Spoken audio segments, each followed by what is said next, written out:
So the very first feature is large number of buyers and sellers. So in this market structure, we have got large number of buyers and sellers. Okay, each seller has got a very less or occupies a very less portion in the market. But as they are selling differentiated products, they have got partial control over the price. Moreover, the buyers, they have also got a wide choice. They can buy from any seller they want. Okay, so there are large number of buyers and sellers. Now, product differentiation. This market structure has got a bit different features. Product differentiation. Now, I earlier explained in the video that is what is product differentiation.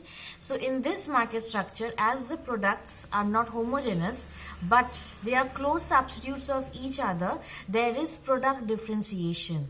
Now, what is this product differentiation? Product differentiation means they are differentiated in the form of color, texture, then your odor, then shape, packaging, okay, sizes. Okay, they are differentiated in this sense. Okay, next is freedom of entry and exit. In this market structure also, there is full freedom of entry and exit of the firm. I earlier explained this feature that when the firms are in the industry, suppose firms in the toothpaste industry are earning abnormal profits, means very high profits. By looking at that, the other firms are entering into the toothpaste industry to earn these abnormal profits or high profits. So when the large number of firms is entering the toothpaste industry, at last they start incurring losses slowly. When the firms start incurring losses, few firms exit out of the toothpaste industry, okay, exit out of the toothpaste industry to avoid the losses. Okay, and thus again the remaining industry comes back to normal profits by eradicating the losses. Okay, so when there is freedom of entry and exit in a market structure, the firms will earn only normal profits.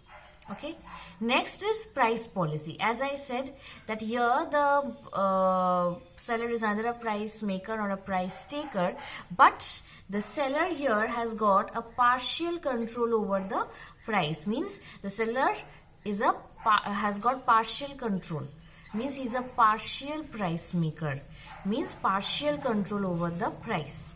As the seller is selling differentiated products which are close substitutes of each other but not perfect substitutes, so it is differentiated. So by bringing this differentiation in the product, differentiation in the product of color, say shape, size, anything, okay, it is in a position to charge a slightly different price. You will see toothpaste has got a different Pepsodent has got a different price, Colgate has got a different price, Babool has got a different price.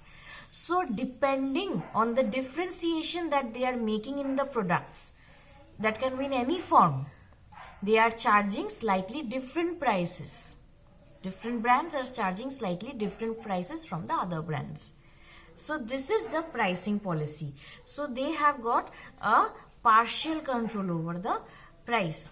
Next is the selling cost. Under monopolistic competition, what is happening? There is selling cost. As the product is not homogeneous, moreover the product is differentiated and they are close substitutes of each other, that is why they have to incur this selling cost. What is this selling cost? Like to sell the product, they are incurring various advertisement cost, then sales, promotion measures, marketing cost. Okay, means other than advertisement, they can give pamphlets regarding their product. Okay, moreover they can go from house to house to sell their product. So these are various sales and marketing promotion measures, okay, other than the advertisement. So advertisement and various sales and marketing promotion measures comes under this selling cost, which the monopolistic competition firm has to incur. Because if, suppose for example, if Colgate and Pepsodent, if Pepsodent does not advertise their brand, obviously we will not know what are its features, okay, and we will go on continuing buying Colgate. So when the Pepsodent is branding its is advertising its brand as well as it is showing its features, we are getting attracted towards that brand.